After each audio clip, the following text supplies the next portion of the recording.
Hello students, स्वागत है एक बार फिर से आपका इस यूट्यूब चैनल पे।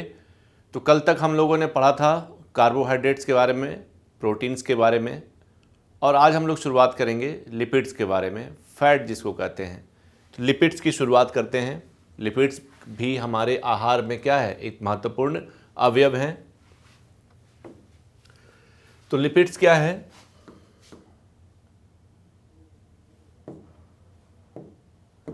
तो the lipids are heterogeneous group, मतलब ये विभिन्न प्रकार के समूहों से मिलकर बने हैं। हेटेरोजीनस ऑफ कंपाउंड्स, क्या क्या शामिल होते हैं? Fat, oils and steroids, waxes and related compounds that are related more by their physical than by their chemical properties.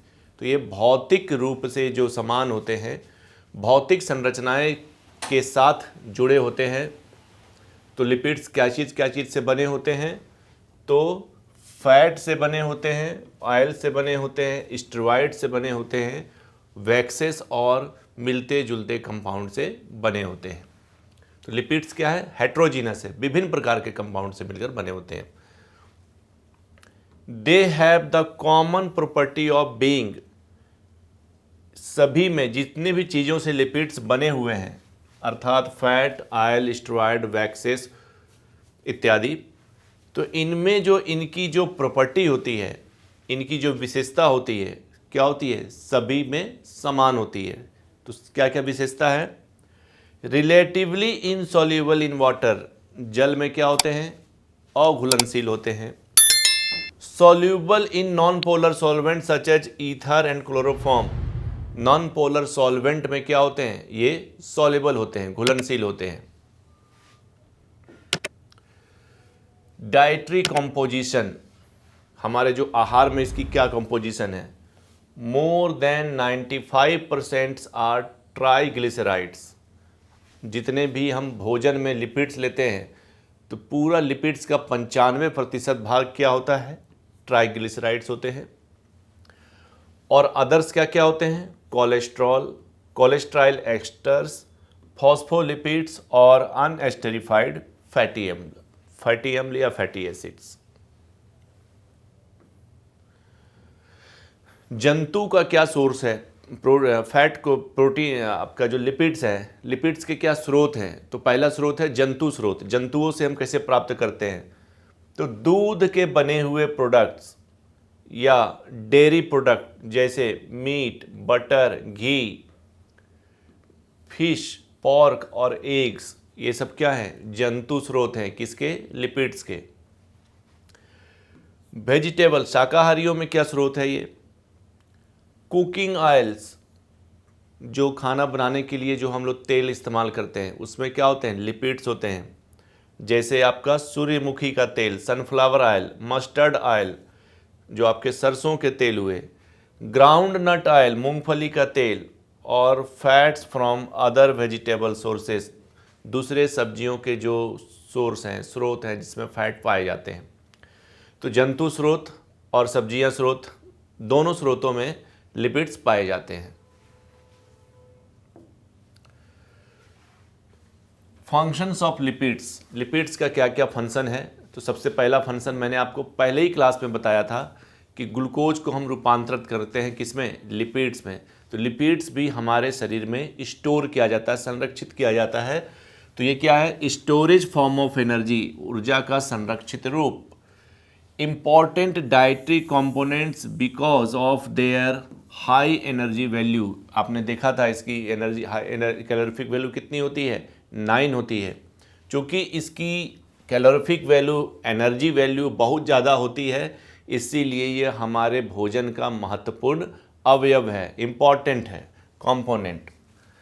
And also because of fat soluble vitamins and the essential fatty acids content in the fat natural food. ठीक है। Structural component of biomembrane, हमने जब आपको बताया था cell membrane, कोशिका झिल्ली, कोशिका झिल्ली में क्या पाए जाते हैं? लिपिड्स पाए जाते हैं, फैट पाए जाते हैं। Serve as thermal insulators in the subcutaneous tissue around certain organs, जो हमारे शरीर के जो अंग हैं कुछ अंगों का जो सबक्यूटेनियस ऊतक टिश्यूज होते हैं वो किससे बने होते हैं, वो भी लिपिड से बने होते हैं, उनमें लिपिड्स पाए जाते हैं। थर्मल इंसुलेटर्स का मतलब है कि वो ज़्यादा से ज़्यादा ऊर्जा को, ऊष्मा को अवशोषित कर सके। Non polar lipids act as electrical insulators allowing rapid propagation of depolarization waves along myelinated nerves। हमारा जो तंत्र होता है, उसका जो तंत्रिका तंत्र का जो कार्यात्मक इकाई है उसको हम क्या बोलते हैं, न्यूरॉन्स बोलते हैं। ठीक है, तो न्यूरॉन्स बोलते हैं। न्यूरॉन का संरचना कुछ इस तरह से होता है।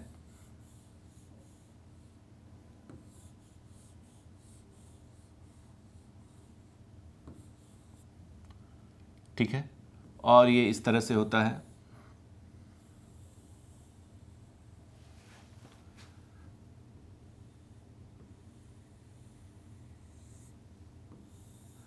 और इसको कहते हैं डेंड्राइट्स। ये है आपका एक्सोन और डेंड्राइट्स। ठीक है, तो न्यूरॉन्स के बीच क्या होते हैं, प्लाज्मा, क्योंकि न्यूरॉन क्या है, न्यूरॉन तंत्रिका एक तरह की कोशिका है। कोशिका में भी क्या होगा, प्लाज्मा झिल्ली होगा। तो हम जब नर्वस सिस्टम पढ़ेंगे तो डिटेल पढ़ेंगे इसके बारे में, लेकिन फिलहाल इतना जानिए कि हमारा जो न्यूरॉन होता है वो इंसुलेटेड होता है, उस पर ऊपर एक इंसुलेशन लेयर चढ़ा होता है जिसको हम कहते हैं माइलिनेटेड नर्व। ये है माइलिन शीत का बना हुआ, माइलिन शीत का बना हुआ होता है, माइलिन शीत का बना हुआ होता है। तो क्या होता है, कोई भी इम्पल्स जब हमारे न्यूरॉन के पास पहुंचता है तो न्यूरॉन में क्या होते हैं, बाहर चार्ज होता है, अंदर चार्ज होता है। जैसे इम्पल्स आता है तो उसके साथ ये जो चैनल है ये खुल जाते हैं। 3 सोडियम अंदर आता है, प्लस चार्ज को बैलेंस करने के लिए 2 पोटेशियम बाहर जाता है। तो जब 3 पोटेशियम आता है, इम्पल्स आने के पश्चात जब बॉल खुल जाते हैं, इसको बोलते हैं डीपोलराइजेशन। और जब 2 पोटेशियम बाहर चला गया चार्ज को बैलेंस करने के लिए, तो इसको बोलते हैं रीपोलराइजेशन।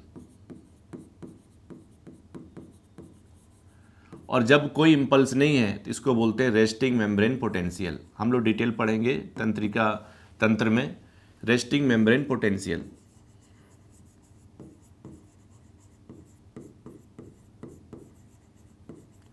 और यहाँ पर गेट खुला, सोडियम आया, चार्ज को डिफरेंसेस किया, फिर ये आगे बढ़ गया, आगे वाले को एक्साइटेड किया, फिर आगे वाले को एक्साइटेड किया। इससे क्या होता है, एक न्यूरॉन से दूसरे न्यूरॉन, दूसरे से तीसरे न्यूरॉन, और न्यूरॉन लास्ट में जो टारगेट टिश्यू या मसल्स है वहाँ तक इम्पल्स पहुँचा देता है सिनेप्स के द्वारा। ठीक है, तो वही कह रहा है, allowing rapid propagation of depolarization wave along myelinated nerve. Myelinated nerve में जो इम्पल्स आएगा वो क्या होगा, जंप करके जाता है, यहाँ से फिर जंप कर जाएगा यहाँ से फिर जंप कर जाएगा आगे। तो इसको बोलते हैं डीपोलराइजेशन, जब सोडियम आता है। तो वही ये कह रहा है कि allowing rapid propagation of depolarization wave, depolarization wave का लगातार फायरिंग होते रहे, इसको ये क्या करते हैं, प्रमोट करते हैं along myelinated nerve. Provide shape and contour of the body, हमारे शरीर का आकृति को बनाए रखने में, ढांचा को बनाए रखने में मदद करते हैं। एक्ट एज मेटाबॉलिक रेगुलेटर्स, चापउचई क्रिया को नियंत्रित करते हैं। Combination of lipid and protein, इसी को बोलते हैं lipoprotein, are important cellular constituents occurring both in cell membrane and in the mitochondria and serving also as the mean of transporting lipids in the blood. जो lipoprotein होते हैं, lipid और protein से बने हुए सब्सटेंसेस को हम कहते हैं लिपोप्रोटीन। यह क्या है, बहुत ही महत्वपूर्ण अवयव है, बहुत ही इंपॉर्टेंट कॉन्स्टिट्यूएंट्स है किसका, कोशिका का। और ये कहाँ पाए जाते हैं, सेल मेम्ब्रेन, प्लाज्मा झिल्ली तथा माइटोकॉन्ड्रिया दोनों में पाए जाते हैं। और रक्त में इनका परिवहन, and serving also as the mean of transporting lipids in the blood, रक्त में लिपिड का क्या हो, ट्रांसपोर्टिंग हो, इसमें कौन सहायता करते हैं, लिपोप्रोटीन सहायता करते हैं। तो लिपोप्रोटीन क्या है? लिपिड और प्रोटीन से बने हुए सब्सटेंसेस माइटोकॉन्ड्रिया में भी पाए जाते हैं, कोशिका झिल्ली में भी पाए जाते हैं, और इनका मुख्य कार्य क्या है? रक्त में जो लिपिड का संवहन होना है वह लिपोप्रोटीन के थ्रू होता है। क्लासिफिकेशन ऑफ लिपिड, लिपिड का क्लासिफिकेशन देखते हैं, आइए। तो सबसे पहला होता है simple lipids, asters of fatty acids with various alcohol. बहुत सारे अल्कोहल और फैटी एसिड्स के एस्टर्स मिलकर क्या बनाते हैं? सिंपल लिपिड्स बनाते हैं। फिर सिंपल लिपिड्स के उदाहरण क्या हैं? फैट्स। फैट क्या होते हैं? Esters of fatty acids with glycerol. Glycerol तथा फैटी अम्ल आपस में मिलकर क्या बनाते हैं? फैट बनाते हैं। जो तेल हम लोग खाते हैं, तेल, वो तेल क्या है? तेल एक तरह का फैट है, वसा है। कैसा वसा? तरल वसा। Waxes, asters of fatty acids with high molecular weight monohydric alcohol. जब फैटी अम्ल के एस्टर्स को, वसा अम्ल के एस्टर्स को हाई मोलिकुलर, जिसका आणविक द्रव्यमान ज़्यादा हो, ऐसे मोनोहाइब्रिड अल्कोहल के साथ जब मिला देते हैं तो वो क्या बन जाता है? वैक्स बन जाता है, वैक्सेस। कॉम्प्लेक्स लिपिड, दूसरा लिपिड का जो उदाहरण क्लासिफिकेशन वो है कॉम्प्लेक्स लिपिड। तो ये क्या होते हैं? Esters of fatty acids containing group in addition to an alcohol and fatty acids. ये फैटी अम्ल के एस्टर्स और फैटी अम्ल तथा अल्कोहल से मिलकर बने होते हैं। कॉम्प्लेक्स लिपिड का उदाहरण है पहला फॉस्फोलिपिड्स। लिपिड्स जिसमें lipids containing in addition to fatty acids and alcohol a phosphoric acid group. तो ऐसे लिपिड जिसमें लिपिड के साथ साथ फैटी अम्ल और अल्कोहल, और फैटी अम्ल और अल्कोहल के साथ साथ उसमें फॉस्फोरिक अम्ल भी पाए जाते हैं, फॉस्फोरिक एसिड भी पाए जाते हैं, तो उसको हम बोलते हैं फॉस्फोलिपिड। ठीक है, तो फैटी एसिड, फैटी अम्ल प्लस अल्कोहल और प्लस फॉस्फोरिक अम्ल, तीनों को मिला दीजिएगा तो बन जाता है कॉम्प्लेक्स लिपिड। उसका उदाहरण है फॉस्फोलिपिड। ठीक है, दूसरा है ग्लाइकोलिपिड। लिपिड्स जिसमें फैटी अम्ल के साथ साथ स्फिंगोसिन और कार्बोहाइड्रेट्स भी पाए जाएं तो उसको हम बोलते हैं ग्लाइकोलिपिड, मतलब लिपिड प्लस ग्लूकोज या ग्लाइकोजन जो बोलिए। तो ऐसे लिपिड जिसमें फैटी अम्ल के साथ साथ स्फिंगोसिन तथा कार्बोहाइड्रेट्स भी पाए जाते हैं उनको हम ग्लाइकोलिपिड्स कहते हैं। So other complex lipids such as sulfolipids and aminolipids, lipoproteins में also consider in this group. हम कॉम्प्लेक्स लिपिड्स में लिपोप्रोटीन को भी रख सकते हैं।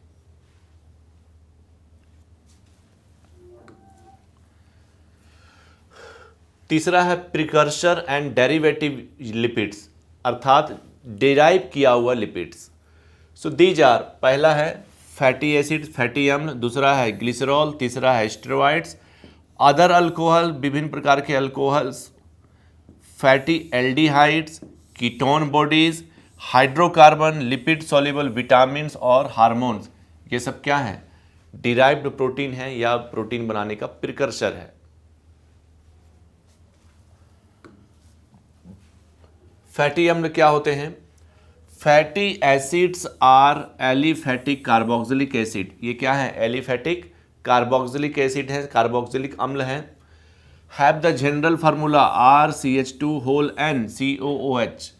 अभी देखिए बीपीएससी का एग्जाम में क्वेश्चन पूछा गया है, ऑक्जेलिक एसिड का फार्मूला, R के जगह H लगा दीजिए, हो जाएगा ऑक्जेलिक एसिड। ठीक है, फिर क्वेश्चन पूछा गया है अभी हाल में जो बीपीएससी का एग्जाम हुआ है कि जो हम एसिटिक अम्ल होता है, एसिटिक एसिड का फार्मूला होता है CH3COOH। तो पूछा है कि इसकी जो स्मेल होती है वो किस तरह से होती, किसके जैसी होती है। तो इसकी जो स्मेल होती है इसका हम लोग मैक्सिमम इस्तेमाल कहाँ करते हैं? इसका मैक्सिमम इस्तेमाल हम लोग करते हैं विनेगार बनाने में, टोमेटो केचप इत्यादि को प्रिजर्व करने के लिए इसका हम इस्तेमाल करते हैं। तो इसकी स्मेल कैसे होती है? विनेगार की तरह होती है। कैसा होती है? विनेगार की तरह होती है। उसी तरह ऑक्जेलिक एसिड का ये फार्मूला है। ठीक है, ऑक्जेलिक एसिड का ये फार्मूला है। अभी डायरेक्ट क्वेश्चन पूछा है कि ऑक्जेलिक एसिड का क्या फार्मूला होता है।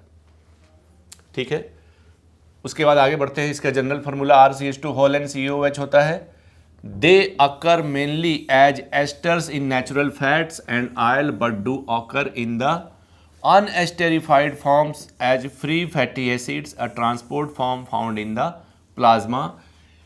ये मुख्य रूप से क्या होते हैं, जो प्राकृतिक वसा है उसमें एस्टर्स के रूप में भी पाए जाते हैं, और जो तेल होती है, जो हमारा कुकिंग ऑयल होता है, उस तेल में भी पाए जाते हैं। लेकिन ये अनस्टेरिफाइड फॉर्म या फ्री फैटी अम्ल के रूप में नहीं पाए जाते हैं। मतलब इसमें भी do occur in the unesterified form, ये फैटी अम्ल के रूप में भी पाए जाते हैं, एस्टेरिफाइड फॉर्म में भी पाए जा सकते हैं, और प्लाज्मा में ट्रांसपोर्ट फॉर्म में भी पाए जाते हैं। Fatty acids that occur in natural fats are usually straight chain derivatives containing an even number of carbon atom. ये बायोकेमिस्ट्री का पार्ट है थोड़ा, अगर नहीं समझ में आता इसको छोड़ भी दीजिएगा। The chain may be saturated containing no double bonds or unsaturated containing one or more double bonds. ठीक है, ये सैचुरेटेड भी हो सकते हैं, अनसैचुरेटेड भी हो सकते हैं। सैचुरेटेड होगा तो सिंगल बॉन्ड, अनसैचुरेटेड होगा तो डबल बॉन्ड।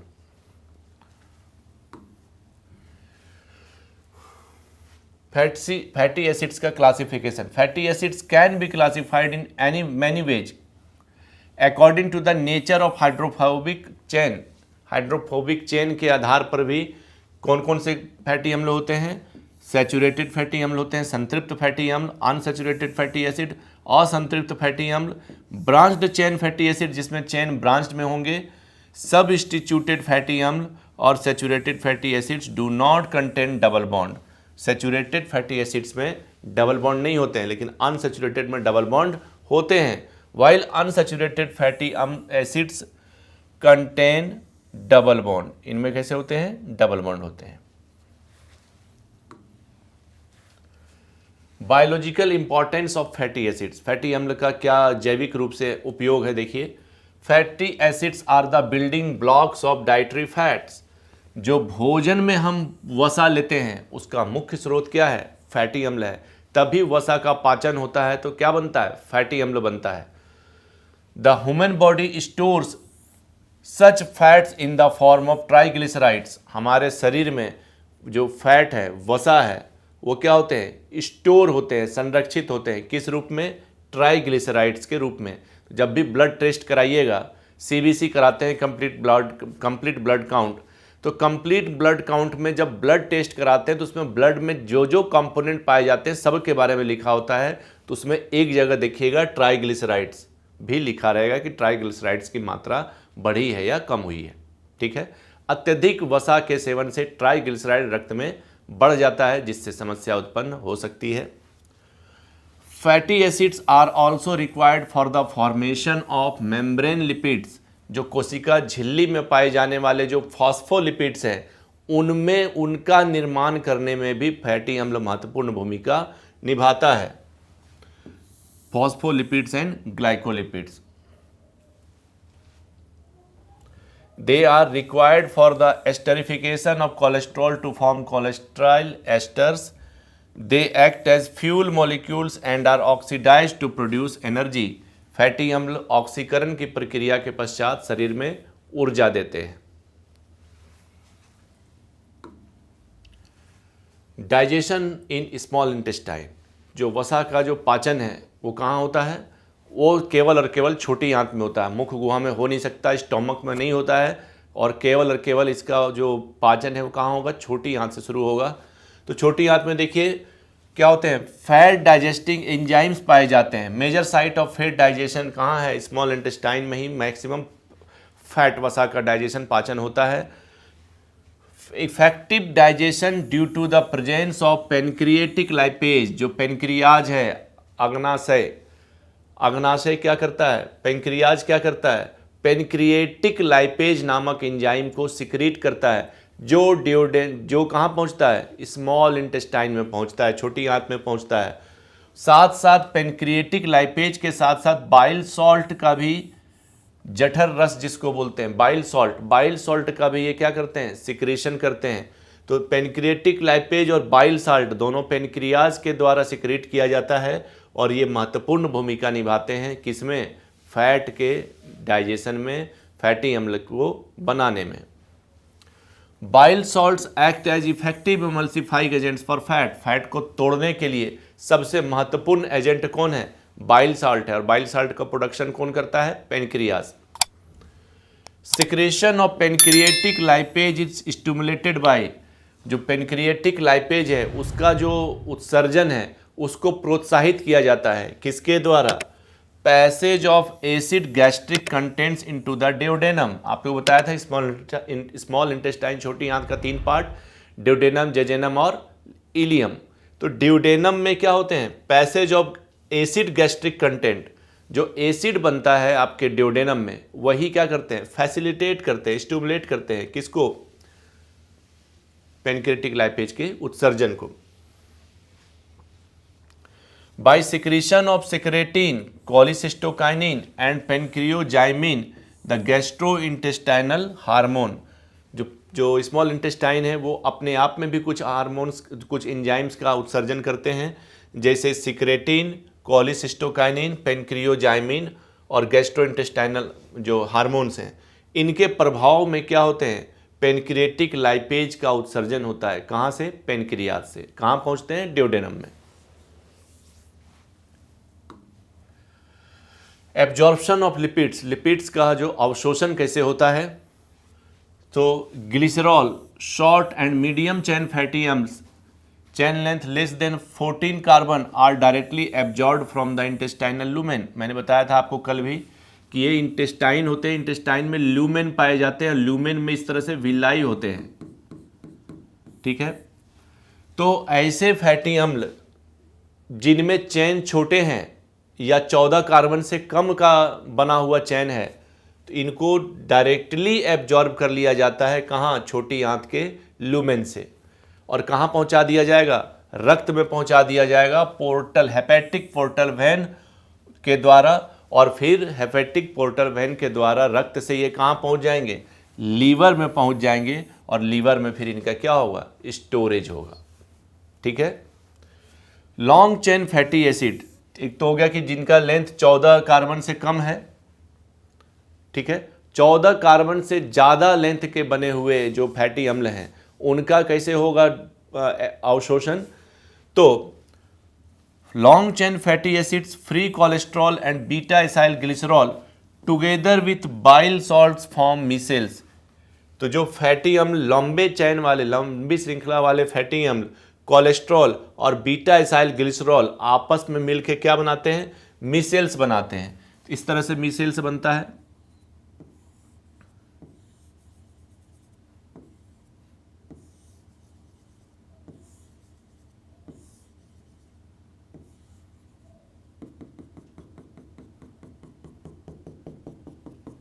ठीक है, आपको पता है कि फैट जो होते हैं वो जल में अघुलनशील होते हैं। तो जल में अघुलनशील होने के कारण ये क्या करते हैं, मिसेल्स का फॉर्मेशन कर लेते हैं। इनका बाहर वाला भाग जल में घुलनशील होता है, अंदर वाला भाग जल में अघुलनशील होता है, हाइड्रोफिलिक एंड हाइड्रोफोबिक होता है, जिससे आसानी से इनका क्या हो सके, ट्रांसपोर्ट हो सके, ठीक है। तो जो बड़े लॉन्ग चेन वाले फैटी अम्ल और कोलेस्ट्रॉल्स हैं उनका अवशोषण कैसे होता है, तो उनका अवशोषण होता है मिसेल्स के द्वारा, मिसेल्स के रूप में ये फॉर्म कर लेते हैं, मिसेल्स बना लेते हैं, ठीक है। तो देखिए कैसे होता है, summary of lipid digestion and absorption. Pancreas में पेनक्रिएटिक लाइपेज बनता है, लीवर में फिर ये जाकर स्टोर हो जाते हैं, फैटी अम्ल का स्टेरिफिकेशन होता है, एब्जॉर्प्शन, कोलेस्ट्रॉल, फॉस्फोलिपिड, बीकोलिपोप्रोटीन एंड काइलोमाइक्रोन फॉर्मेशन, और ये फिर कहाँ पहुँच जाते हैं, टिश्यू में पहुँच जाते हैं फॉर यूटिलाइजेशन।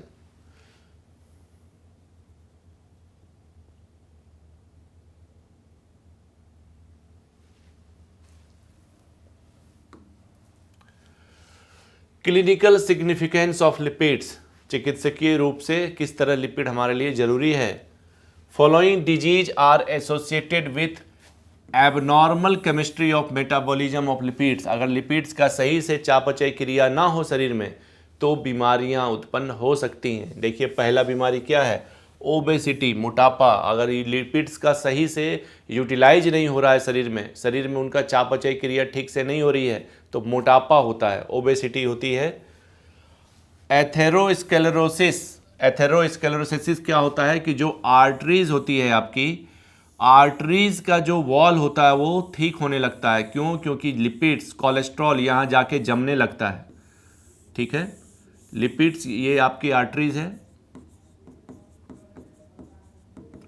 तो आर्टरीज में जाकर क्या होता है, ये कोलेस्ट्रॉल जमने लगता है। कोलेस्ट्रॉल जमने से क्या होगा, जो रक्त इसमें प्रवाह होगा, रक्त प्रवाह क्या होगा, अवरुद्ध होगा, रक्त का प्रवाह अवरुद्ध होगा, जिससे क्या हो सकता है, रक्तचाप बढ़ सकता है, आर्टरीज के फटने के चांसेस होते हैं, हार्ट अटैक के भी चांसेस होते हैं। तो जब आर्टरीज का वॉल जो है वो मोटा होने लगे, ठीक होने लगे, कोलेस्ट्रॉल के डिपॉजिट होने के कारण, तो इस बीमारी को हम कहते हैं आर्थेरोस्क्लेरोसिस। डायबिटीज मिलाइटस, जो नॉर्मल डायबिटीज है उसको हम कहते हैं डायबिटीज मिलाइटस। हाइपर लिपोप्रोटीनीमिया, शरीर में लिपोप्रोटीन अत्यधिक बन जाए तो उसको हम कहते हैं हाइपर लिपोप्रोटीनीमिया। फैटी लीवर, फैट के ऊपर, लीवर के ऊपर एक फैट का लेयर बनने लगता है, इसी को कहते हैं fatty liver. Lipid storage disease, lipid को स्टोर या संरक्षित करने संबंधी बीमारियां। तो ये सब तमाम बीमारियां हैं किसके लिए, लिपिड्स के संबंधित हैं।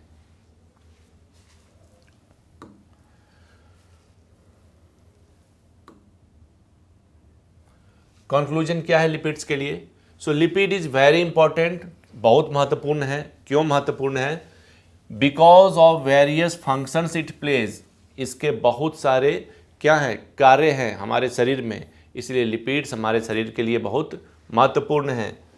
Optimum and balanced amount is recommended, अत्यधिक भी लिपिड का सेवन नहीं करना है, कम भी लिपिड का सेवन नहीं करना है, इसलिए लिपिड्स का सेवन हमें कैसा करना है, बैलेंस्ड रूप में करना है।